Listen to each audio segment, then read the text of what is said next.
Welcome to MovieTown, the revival cinema scene show. We have made it through October. Yes, it is November, and that means it's time for a break from horror movies. No Horror November here at MovieTown. We saw a lot of horror movies in October, recommended a lot, talked about a lot, and it's time for a small 1 month break here. And so I'm going to jump right into it. I've got 11 movies for the 11th month of the year at 11 different theaters around Los Angeles to recommend. First one, opening night at the Eastwood.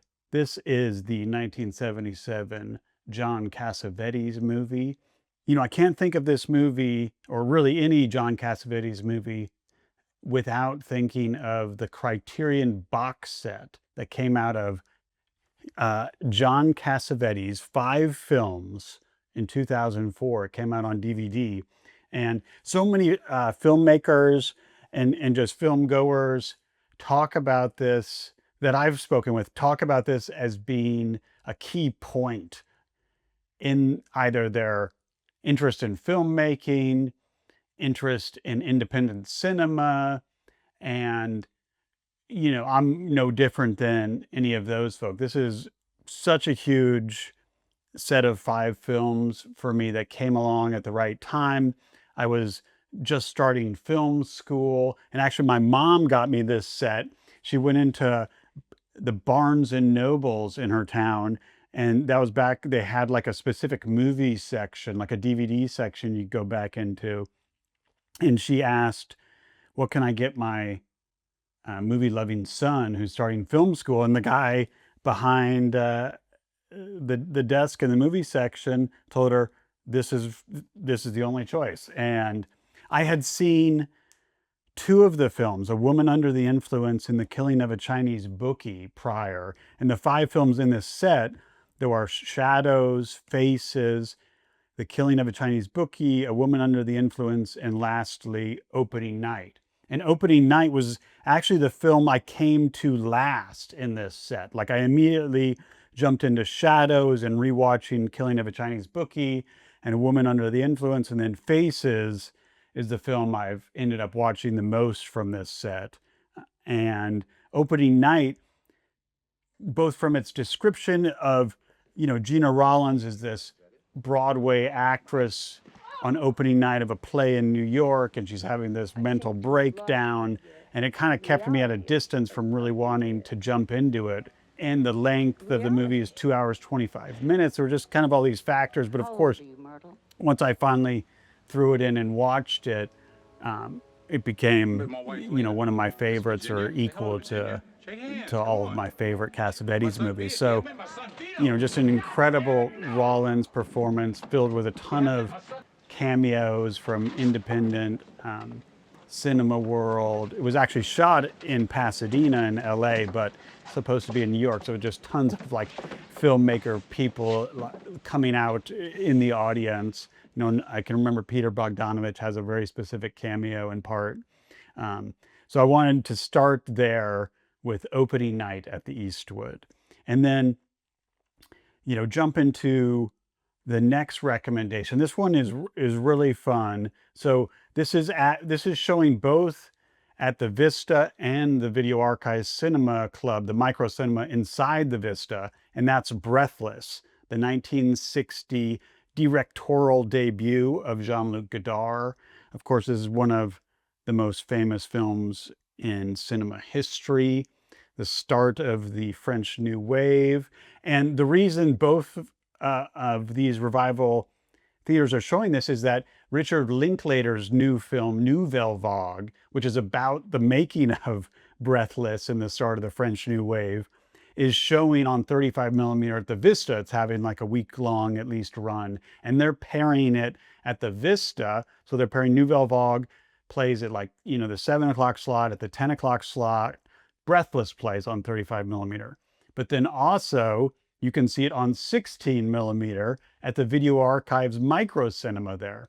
And I already bought my ticket to see it on 16 millimeter. And, you know, it's a movie I'm not sure if I've seen it in a theater. You know, I've seen it in a classroom setting in college, and It's a very like Film 101 title, but for some reason, the 16 millimeter screening is what got me hooked with it. I think because this is a film that was so important for American filmmaking in the 70s that so many people saw this on like college campuses on a 16 millimeter print in the 60s. And it so informed, the incredible run of movies we got in the 70s. And so for whatever reason, I like the idea of seeing it on 16 kind of with a smaller crowd there at Video Archives. And I haven't revisited this movie in a really long time, so I'll be interested to kind of see how it plays to me now, because it certainly was a big deal for me when I first found it. Next, at the New Beverly, this is a double feature of one of my kind of personal favorite directors. Not, hasn't made an incredible number of movies, but this is a Bill Forsyth double. Of course, the big movie that most people know him for is Local Hero from 1983. And then this is being shown with Housekeeping from 1987, both on 35 millimeter. And Local Hero was just a really important movie for me that I found on my own, in a way, in terms of starting to discover movies in the kind of 90s video store era. And the specific reason I found this movie, I don't know if anybody else used to use this kind of film like video store reference called the Video Hound's Golden Movie Retriever. And I had an edition from the 90s, like mid 90s. It was capsule reviews of just an incredible number of movies. It felt like every movie that had ever been made, but certainly is not that complete. But for American films of a certain era, it was very, very complete. And it would have a capsule review and rate the movies from 1 to 4 bones, like little dog bones.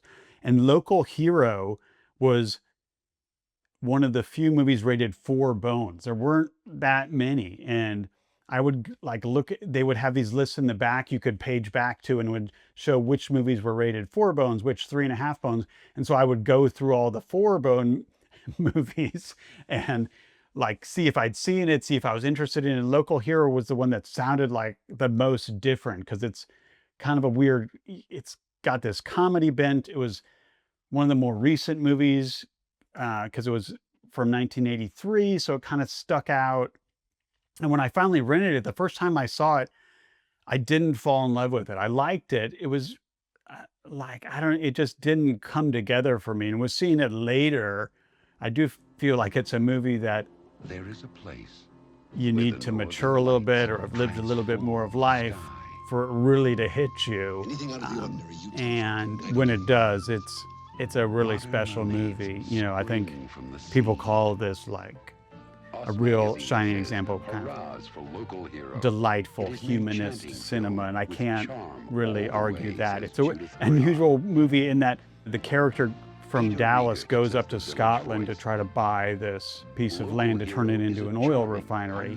And he's supposed to go convince the citizens of this small fishing town. But unbeknownst to him, the citizens have already decided they're definitely going to sell. But they're just trying to negotiate the best price. So they're acting like they're not that interested or not going to do it. So there's the drama in it isn't even quite there, but it's just the characters and the setting, and of course the final Aurora Borealis scene with Burt Lancaster on the beach is just so iconic. And so moving on to the next one. This one is really interesting. So November 14th at Philosophical Research Society and 7th House screening. This is the directorial debut of the actress Diane Keaton, who of course passed away last month. So we're seeing a lot of Diane Keaton's films, almost exclusively as an actress.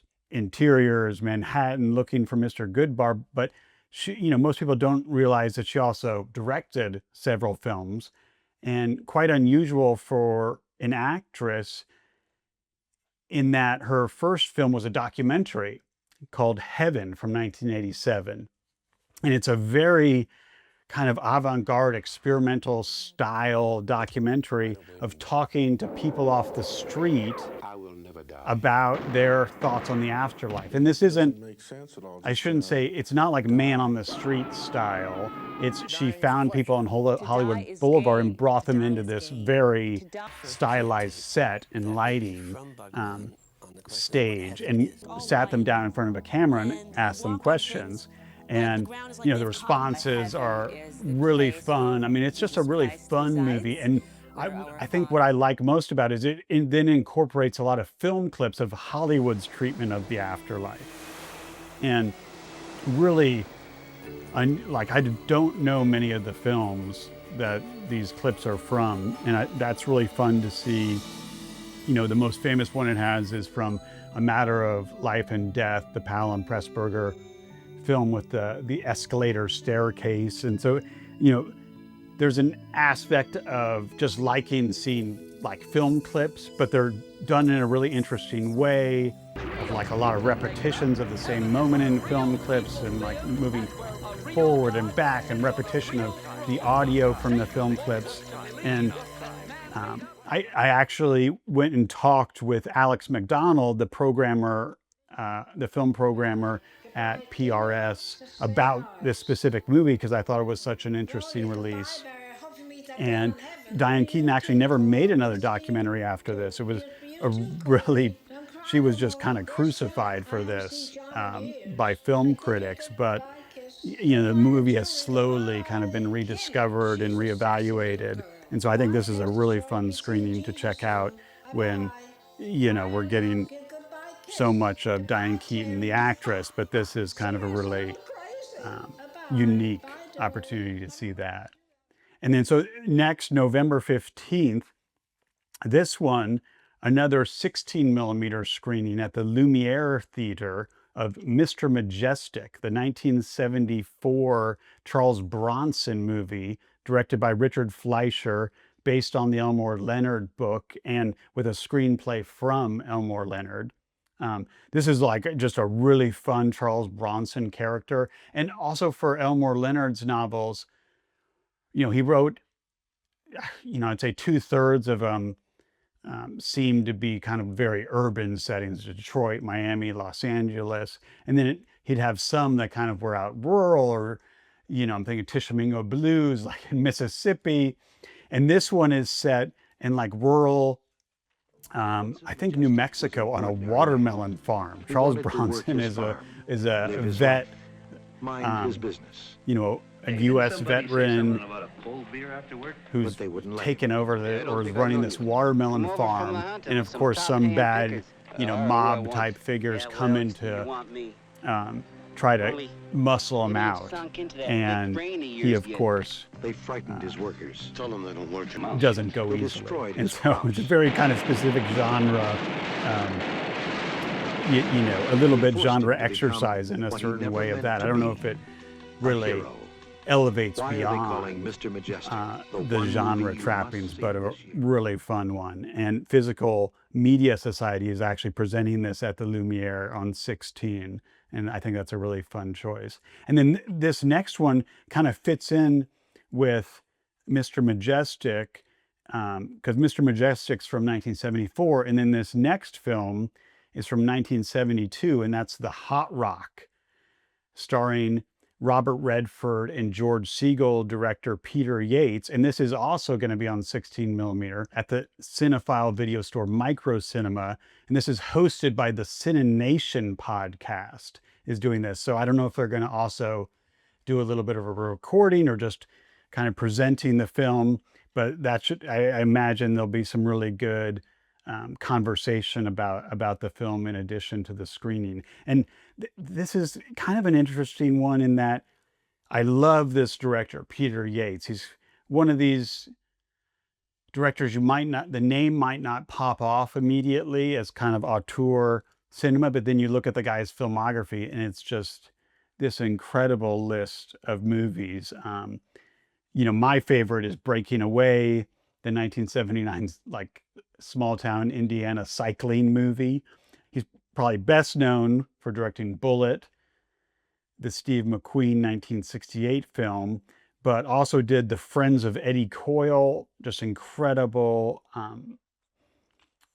like mob movie. Mother Jugs and Speed. He did Cruel, the like incredible 80s fantasy action movie. He did The Dresser with Albert Finney, Year of the Comet, just like a really interesting filmography. And so, but this one I don't know as well. And that always gives me a little pause when it's got as big of actors in their prime as the two leads in this, and especially Robert Redford, that this movie, did it fall under, has it fallen under the radar just because it's not that good, but, with the director, and it's a heist movie of a big diamond, I'm really interested to see this one. Okay, and then next, kind of really changing it up, going from those sort of like low-key, almost genre pictures. This one on November 19th at Whammy is The Debut, a Filipino coming-of-age movie from 2000, director Cajavon. And this is presented by Hollywood Entertainment and Chase Calloway. And so Hollywood Entertainment, I've featured a decent number of their screenings, and I've loved pretty much every screening of theirs I've been to. So there's a bit of faith in this because I don't know this film. Pretty basic, like plot of parents want their kid to be a doctor. He wants to go to Cal Arts, find himself and express himself as an artist. Also, before this screening, there's an hour of karaoke. So I'm guessing there must be a karaoke element or scene or something in the film. And also, the actor that stars in The Debut is the same guy who, as a kid, played Rufio in Steven Spielberg's Hook. And when I showed this movie to a few women, The Debut, they immediately asked me, is that Rufio? So for girls of a certain age, I think Rufio really means something. So I'll be interested to see who turns out for this as like the Rufio fans. All right, and then moving into our final four recs, getting close to the Thanksgiving weekend. Here's on November 22nd at the Gardina Cinema. This is a really cool screening music pairing. They're pairing Repo Man, the 1984 Alex Cox movie with Emilio Estevez, of course, kind of a longtime cult movie that's kind of become, I would say, a standard canon, film canon movie even. And this is being paired with a live performance by the Circle Jerks, who were kind of at their height when Repo Man came out and even have a few songs on the soundtrack.